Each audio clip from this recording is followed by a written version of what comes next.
A 96-year-old man and his 89-year-old wife go to a lawyer to file for divorce. Puzzled, the lawyer asks, "Why did you wait all this time if you both were so miserable for so long?" The woman replies, "We were waiting for the kids to die."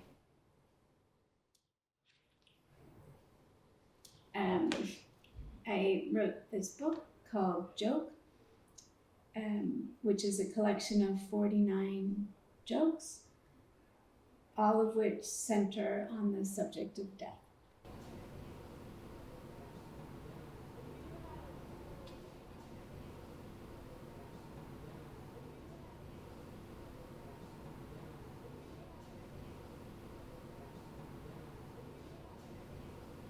It's published by, it's an artist book published by Ublication, and it's a small print. It's an edition of 60. And well, it was a very long time that I had wanted to write a joke book. And I first tried to write a joke book, but I only had one joke, and I couldn't make that work. And I tried to find different forms for the joke because I was really interested in the difference between the delivery of a joke and the writing of a joke or the reading of a joke. So when I started to collect these jokes, it slowly evolved into this subject of death.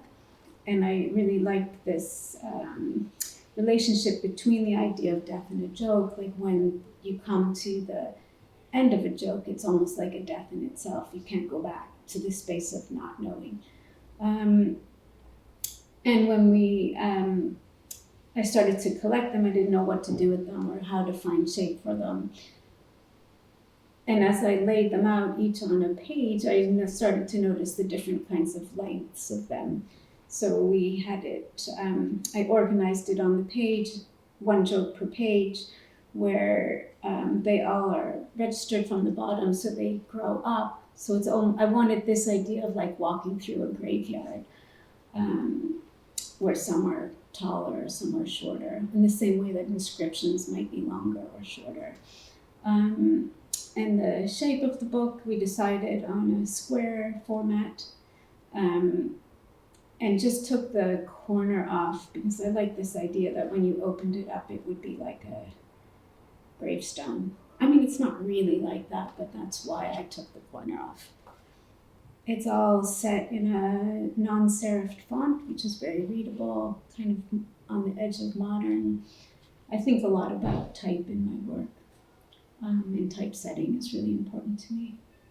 You know, a serif font is so elegant, you would expect to see that in a kind of, I don't know what you call those things you get handed out at a funeral, or on gravestones itself. I didn't want to reference anything too directly because I wanted always to return it back to this joke, to the kind of plainness of the joke. You know, like I learned a lot about the architecture of jokes by spending so much time looking at them.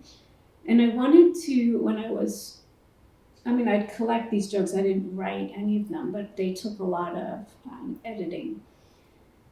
Because I wanted to strip away all of anything that was extraneous to the joke, but not so far that you got like just a skeleton, because then you lose a lot of the life. So leaving just enough in every joke that it maintained its own kind of particular identity. And there were lots of strange decisions. Well, there were a lot of decisions to be made in terms of like what's appropriate, what's not appropriate, what's funny, what's not funny. I wanted everything in every joke that I included. I wanted to be funny on a certain level, but not to be put off by things that were distasteful.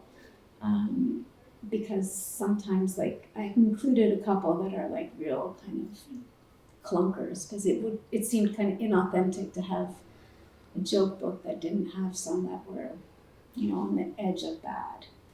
Yeah, I mean, they come to you in so many different forms. Like, I spend a lot of time going through joke books, finding ones that fit my understanding of this notion of death. I went online a lot, read a lot of like Reddit or strange forums where jokes exist. I even offered my nieces and nephews money to send me their favorite jokes about death. None of those were very good. So because I wanted to like broaden my reach in terms of where I was collecting from, I realized was only one kind of pool or one avenue of research.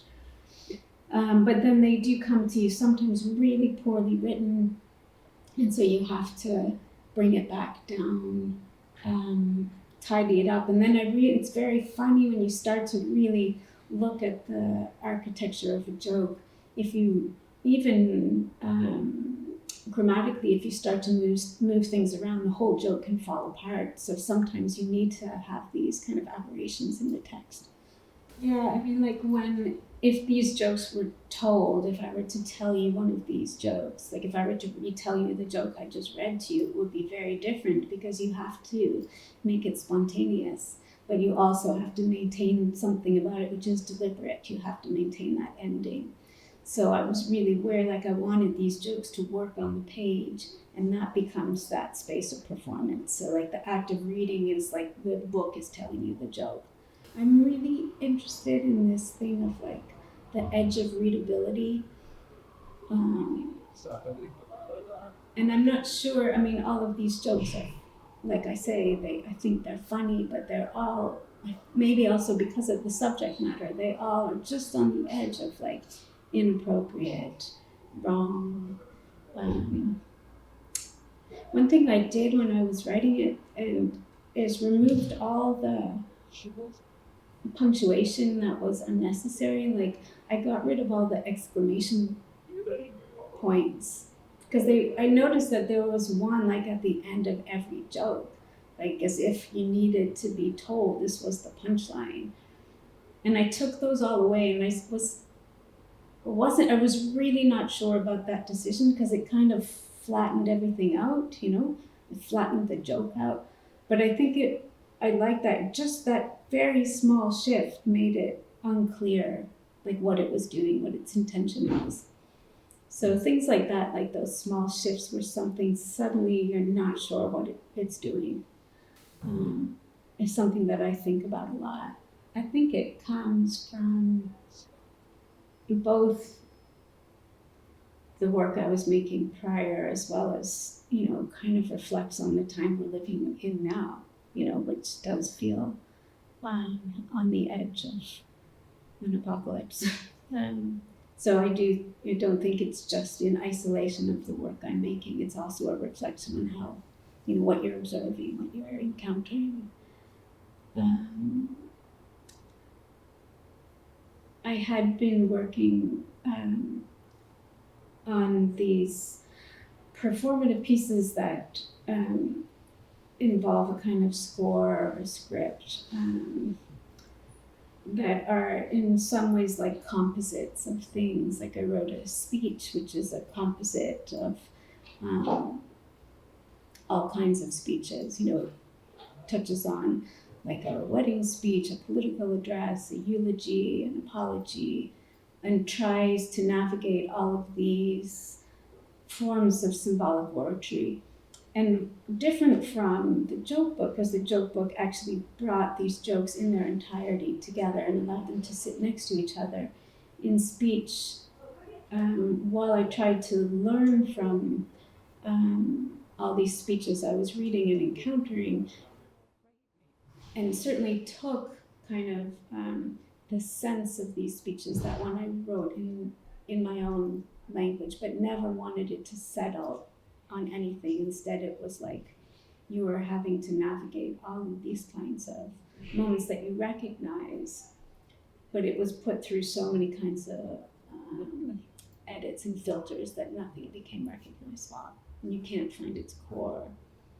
And hopefully you don't ever really think like, oh, that came from there, because everything's been moved around so much. Do you want me to read you one more joke? Yes. Okay. Because I noticed you didn't laugh at the last one. I won't give you a doctor joke.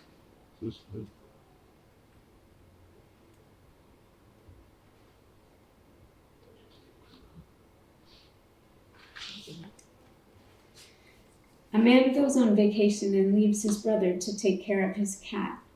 After a few days, the man calls his brother to check in and asks, "How's the cat?" His brother says, "The cat is dead."